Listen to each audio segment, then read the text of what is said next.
So Damian Lillard finally sends a message to the haters discrediting Lakers 2020 bubble championship. I mean, it's about time people realize that the championship counts. I mean, there was no way it was a Mickey Mouse ring or whatever they call it. The championship still counts. Nobody discredits the 2012 LeBron championship where he defeated a young OKC team, won the title, or the 2015 Golden State Warriors where Steph Curry won LeBron without any help. I mean, Kyrie Irving was hurt, Kevin Love was hurt. The second best player in that team was Matthew Dellavedova. And I don't see people discrediting Steph Curry. The fact of the matter is that it's mostly LeBron, Laker haters that just don't want to accept the circumstances that the Lakers won that year. Listen, I am a Laker fan. I was born and raised in LA. I've been here all my life, and I've stayed here all my life. I've never lived anywhere else other than LA. I'm not the biggest Laker, fan. I support my LA franchises no matter what. But I'm not gonna sit here and say I'm the biggest LeBron fan either. No, I support LeBron because he's in the team, but I'm not the biggest LeBron fan like Cash Nasty is. But still, you gotta give credit where credit is due. I mean, the 2020 championship counted. Was it the hardest one? Not really. There was other titles before that were pretty tough. But just because there was no fans, the team was in lockdown, it was just focused on basketball. Doesn't matter. It's still pretty tough to win a championship in the NBA. And you got to give credit where credit is to the other teams as well. I mean, if you look at that year in 2020, Nikola Jokic, the Denver Nuggets, came back from a 3-1 series, not once, but twice, against the Nuggets and the Clippers. Miami Heat won the #1 seeded Bucks, and everyone was discrediting them as well because there was no fans, this and that. They were not even giving credit to the Miami Heat until they made it to the NBA Finals. And even there, when the players got hurt, then they were not giving credit to the Lakers because Dragic went down. I guess another player went down. I don't really remember because at the time I was working. So, I mean, you got to give credit where credit is due. Nikola Jokic defeated the Clippers, who were the favorites. They were supposed to meet the Lakers in the Western Conference Finals, and they didn't. The Clippers blew a 3-1 lead, which is honestly insane. When have we seen that in NBA history books? Blowing a 3-1 lead twice in the first round and in the second round. The Denver Nuggets and Nikola Jokic team have done that in 2020.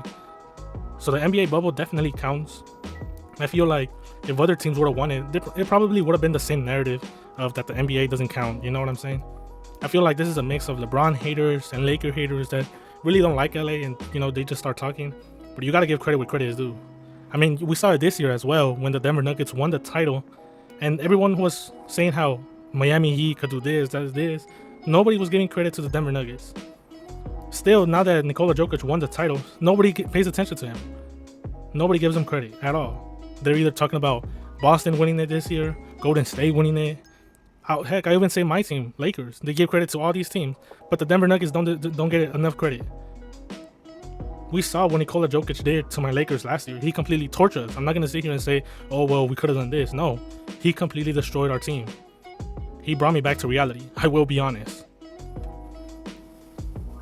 But not because of him having a easy team in the finals, I'm going to discredit his title. No, obviously not. The Miami Heat deserve to be in the finals. The Denver Nuggets as well. And the Denver Nuggets ended up winning that title this past year. And that's where it stands. They solidified themselves in the history books. So we got to stop putting this narrative of, the Mickey Mouse ring doesn't count. Was it the hardest ring? Obviously not. There's been other rings that are completely way more harder. Maybe like the 2011 Dallas Mavericks. That was pretty tough, But I'm telling you, it wasn't the hardest ring. I'm not trying to be here and say, oh yeah, we won the title, the hardest ring ever. No. I'm just trying to give my conclusion of what it is and how it's supposed to be, honestly. Because the ring counts. I mean, at the end of the day, Lakers were the only team standing, and you got to give credit where credit is due at this point. If you're not, then maybe you're just a Laker or LeBron hater and just want to see, the Lakers and LeBron fail year after year after year, because LeBron has a lot of haters, honestly. I ain't going to lie. LeBron has a lot of haters, especially some of the comments he says, like calling himself the greatest of all time. Listen, I'm not the biggest LeBron fan. No, I'm not. I'm not going to sit here and say, oh yeah, I supported him in Cleveland. No. But I do support my Lakers, all right? I support all LA teams, born and raised in LA, and I'm proud of it. But you got to give credit where credit is due. Without further ado, guys, let me know what y'all think down in the comment section below. Please hit the like, subscribe, turn on that post notifications, and see y'all on my next video. Peace.